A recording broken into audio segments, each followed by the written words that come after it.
The 21st chapter of the book of Deuteronomy.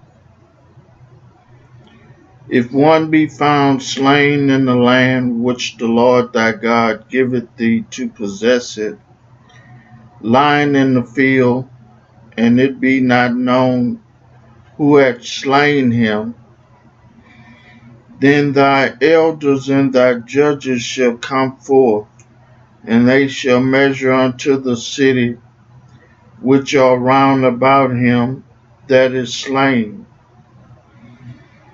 And it shall be that the city is next unto the slain man, even the elders of that city shall take an heifer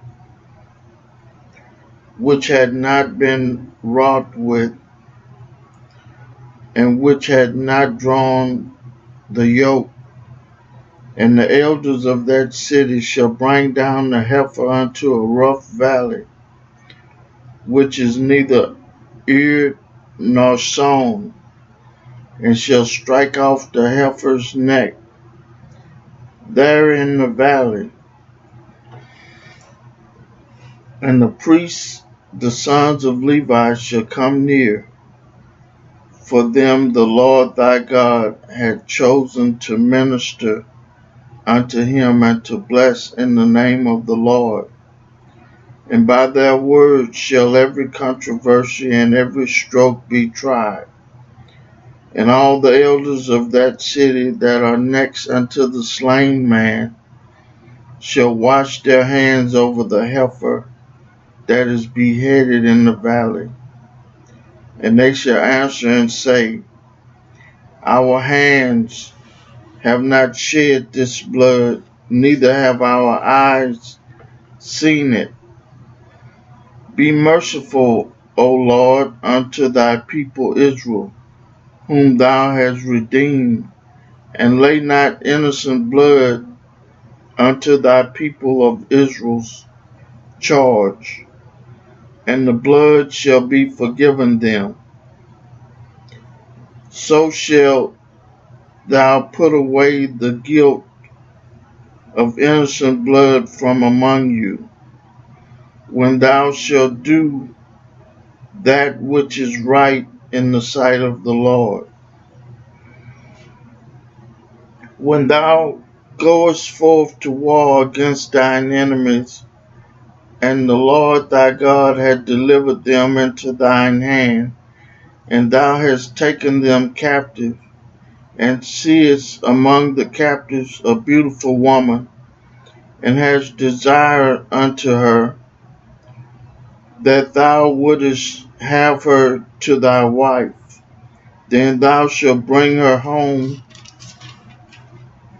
to thine house, and she shall shave her head, and pare her nails, and she shall put the raiment of her captivity from off her, and shall remain in thine house, and bewail her father and her mother a full month. And after that thou shalt go in unto her, and be her husband, and she shall be thy wife. And it shall be, if thou have no delight in her, then thou shalt let her go whither she will, but thou shalt not sell her at all for money. Thou shalt not make merchandise of her, because thou hast humbled her. If a man have two wives, one beloved and another hated, and they have borne him children, both the beloved and the hated, and the firstborn son be hers that was hated, then it shall be, when he make his son to inherit that which he had, that he may not make the sons of the beloved firstborn before the son of the hated, which is indeed the firstborn. But he shall acknowledge the son of the hated for the firstborn, by giving him a double portion of all that he had. For he is the beginning of his strength, the right of the firstborn is his.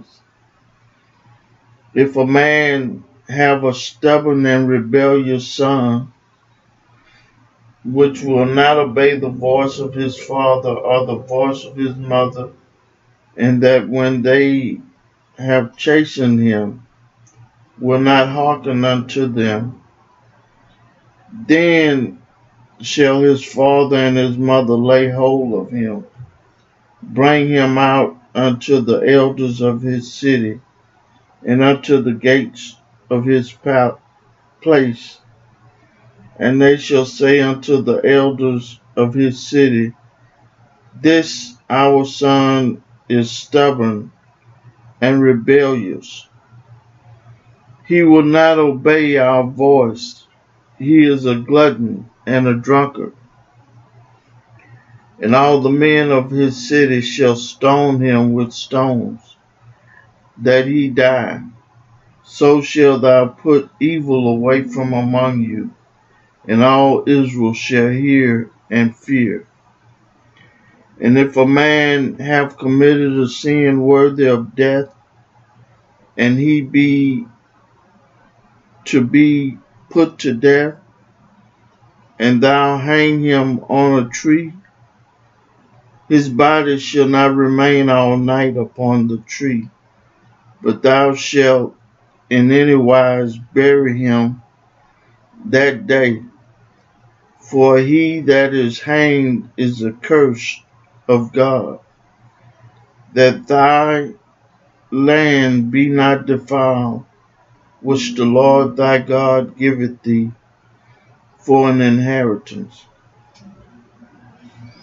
I read for you the 21st chapter of the book of Deuteronomy. May God add a blessing to the hearers and the doers of his word.